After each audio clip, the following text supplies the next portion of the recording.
Good morning. मैं Rajiv Dubey, department of history, intermediate, Jamshedpur cooperative college. कल हम लोगों ने देखा मौर्य काल से गुप्त काल तक का राजनीतिक एवं आर्थिक इतिहास के संदर्भ में परिचय और प्राचीन भारतीय इतिहास के अध्ययन स्रोत के बारे में, जिसमें हम लोगों ने साहित्यिक स्रोत में देखा, साहित्यिक स्रोत, धार्मिक स्रोत, ऐतिहासिक ग्रंथ वगैरह देखा हम लोगों ने। आज हम लोग देखेंगे पुरातात्विक स्रोत, धार्मिक विदेशी यात्रियों का विवरण। पुरातात्विक स्रोत किसको कहते हैं? प्राचीन भारतीय इतिहास की जानकारी के प्रमाणिक एवं विश्वसनीय स्रोत पुरातात्विक स्रोत माने जाते हैं। यानी कि वैसा प्राचीन भारतीय इतिहास के प्रमाणिक स्रोत जिसको वैज्ञानिक रूप से भी प्रमाणित किया जा सकता है, ऐतिहासिक रूप से भी प्रमाणित किया जा सकता है, वैसे स्रोत को पुरातात्विक स्रोत माना जाता है। इतिहास की सर्वश्रेष्ठ कसौटी परंपरा नहीं पुरातत्व है। यानी अगर हमें इतिहास को प्रामाणिक रूप से, साक्षिक रूप से जानना है, समझना है, तो उसके लिए पुरातत्व का सहारा लेना ही होगा। उसका कोई और प्रामाणिक रूप से और कोई हमारे पास में साधन उपलब्ध नहीं है।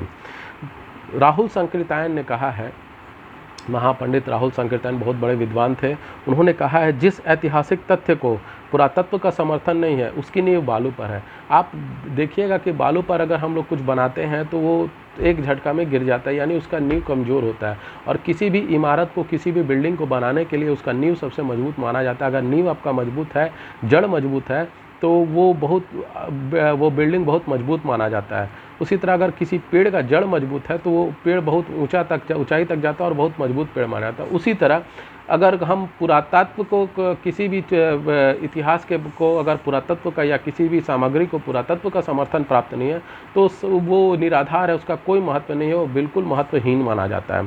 तो पुरातात्विक स्रोत कई होते हैं, जिसमें अभिलेख होता है, शिलालेख होता है, गुहालेख, मुद्राएं, स्मारक, मूर्तियां एवं चित्रकला आदि आते हैं। इन सब के बारे में हमें उस समय के तत्कालीन समय के बारे में हमें सामाजिक, राजनीतिक, आर्थिक और सांस्कृतिक रूप से कई जानकारियां हमें उपलब्ध होती है, जो कि उस समय को समझने के लिए हमें बहुत आसानी हो जाती है। इसके बाद आता है विदेशी यात्रियों का विवरण। विदेशी यात्रियों के संदर्भ में ये है कि हड़प्पा सभ्यता के समय ही हमारा विदेशियों से व्यापार आरंभ हो गया था। कई विदेशी व्यापारी हमारे यहाँ आते थे, हमारा व्यापार भी उनके यहाँ आना जाना होता था, व्यापारिक संबंध बन चुका था।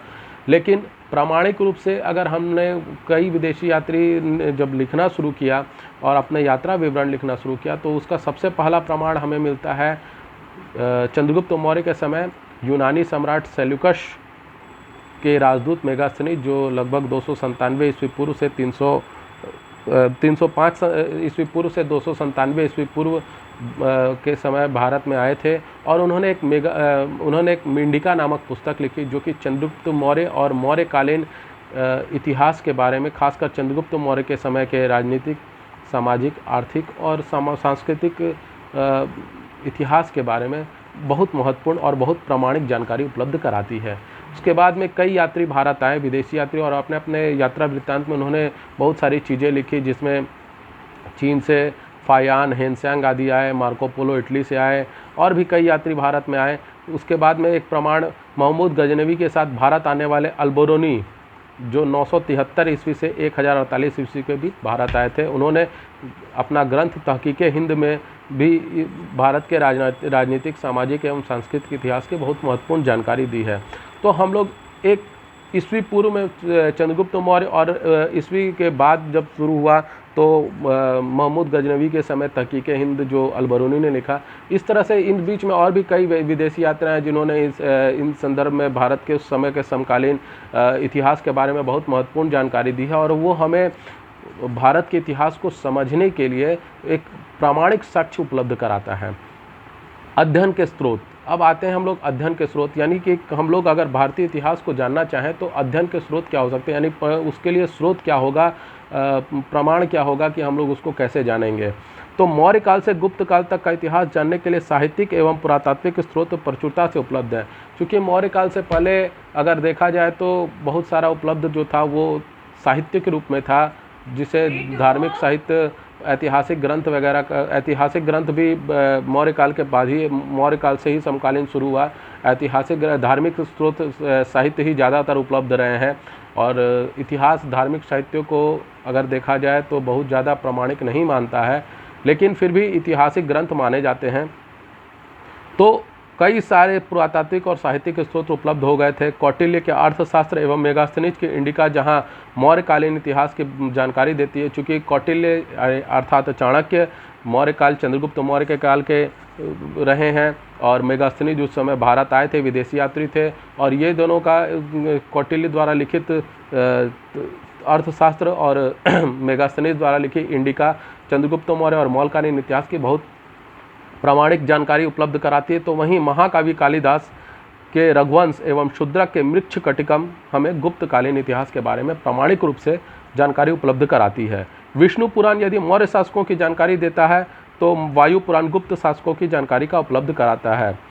तो महापंडित राहुल संस्कृताएं एवं काशी प्रसाद जायसवाल द्वारा संपादित मंजूश्री का मूल कल्प से भी हमें गुप्तकालीन इतिहास की जानकारी उपलब्ध होती है। विशाख दत्त का नाटक मुद्रा राक्षस यदि मौर्य काल की जानकारी देता है तो उनका दूसरा नाटक देवी चंद्रगुप्तम मौर्यकालीन इतिहास की जानकारी उपलब्ध कराता है। इस तरह से कई अध्ययन के पुस्तकें, साहित्यिक पुस्तकें उपलब्ध हुई हैं जो कि भारतीय इतिहास के बारे में प्रामाणिक रूप से बताती हैं कि उस समय का राजनीतिक, सामाजिक, आर्थिक इतिहास कैसा था। उसके बाद में कई अभिलेख भी हैं जो मौर्यकालीन और गुप्तकालीन इतिहास के बारे में प्रामाणिक रूप से उपलब्ध कराते हैं। तो अभी इतिहास लेखन में अभिलेख का महत्व हम लोग देखते हैं। अभिलेख उन्हें कहा जाता है कि जो पाषाण, धातु या मिट्टी के बर्तनों आदि पर खुदे होते हैं। चूँकि उस समय लिखने के बहुत ज़्यादा व्यवस्था नहीं थी, खासकर पाषाण बर्तन या धातु या मिट्टी के बर्तनों पर। तो आज भी हम लोग देखिए कि मिट्टी पर तो अब लोग लिख लेते हैं, लेकिन पाषाण पे या धातुओं पर हमें भी खुदाई करके लिखना पड़ता है। तो उस समय भी इस तरह के चीज़ लिखे होते थे और उस समय के तत्कालीन राजा या जो संपन्न लोग होते थे, धनाढ्य लोग होते थे, वो अभिलेख लिखते थे। यानी अभिलेख पत्थर पे, धातु पे या मिट्टी पे अपने बारे में वर्णन करते थे, लिखते थे कि मैं अपने बारे में जीवनी या अपनी उपलब्धियों के बारे में बताते थे, जिससे उस समय के बारे में, स्थिति के बारे में हमें पता चल जाता था। अभिलेख में तत्युगीन शासक एवं उनके माथा अपनी उपलब्धियां, विचार एवं क्रियाकलाप आदि लिखवाते थे।